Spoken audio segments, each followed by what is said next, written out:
Underestimating Iran: How Israel Misjudged Its Strength in the 12-Day War. The spark that lit the fire. On June 13, 2025, Israel launched Operation Rising Lion, a blitz of airstrikes deep into Iran.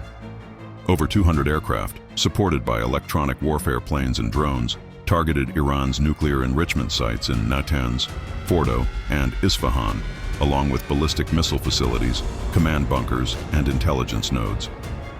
The intention was clear: decapitate Iran's nuclear ambitions and eliminate key military figures.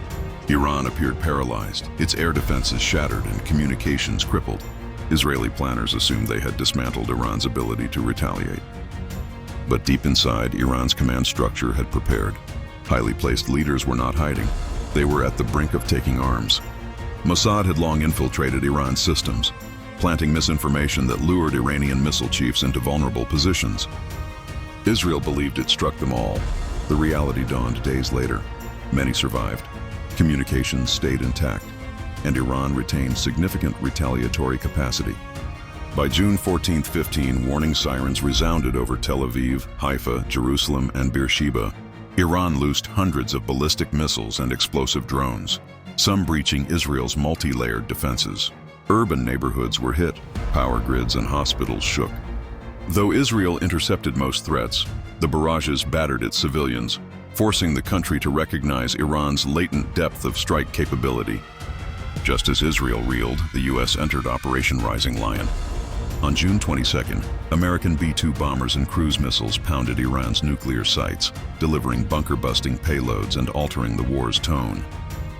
Iran responded not with overwhelming fury, but with a limited, calibrated strike on a U.S. base in Qatar, signaling restraint and a nuanced strategy that aimed to project toughness without triggering full-scale escalation.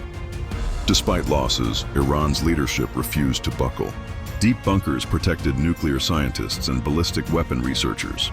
Its air defenses, thought eradicated, still managed partial launches. Political calculations prevailed. Iran chose resilience: fight enough to regain credibility, then find pause through diplomacy. It revealed that beneath battering, its strategic depth and political will remained intact, leaving Israel exposed. The war cost dearly on both sides. Hundreds of civilians in Iran were killed or wounded when Israeli bombs hit urban zones and commuter routes. Over 600 Iranian soldiers, countless scientists, and dozens of high-level commanders perished.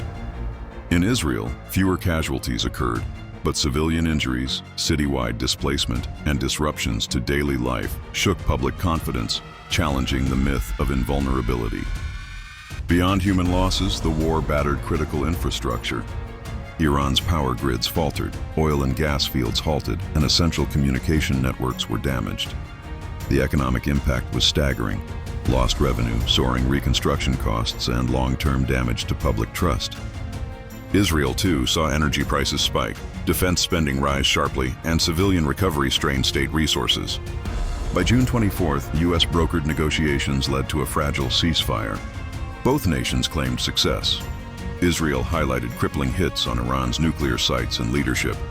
Iran touted its ability to strike back and emerge politically unbroken. In reality, neither achieved its true war goals. Israel failed to break Iran's command resilience, and Iran didn't expel Israel from its weapons programs. The result? A tense stalemate. The 12-day war shattered old assumptions. Israel learned that air dominance does not guarantee strategic success. Human targets, underground facilities, and networked command resilience can survive initial strikes. Iran proved it could absorb intense pressure, launch meaningful counterstrikes, and negotiate from parity, not defeat. The war's shockwaves resonated across the region. Rival powers like Turkey and Gulf states reassessed alliances. Proxy networks in Syria, Lebanon, and Yemen remained in flux. The message was clear: nuclear thresholds and missile stocks can't alone determine strategic advantage. Endurance, political cohesion, and credible deterrence matter just as much. Israel underestimated Iran's hidden strengths: survival capability, retaliatory depth, and political resolve. The 12-day war isn't a story Z by one side's bombers or missiles, but by mutual miscalculation and the realization that modern warfare favors neither side completely. Israel's planes flew deep, but Iran's strategic resolve flew deeper. The war has ceased, but it's far from ending.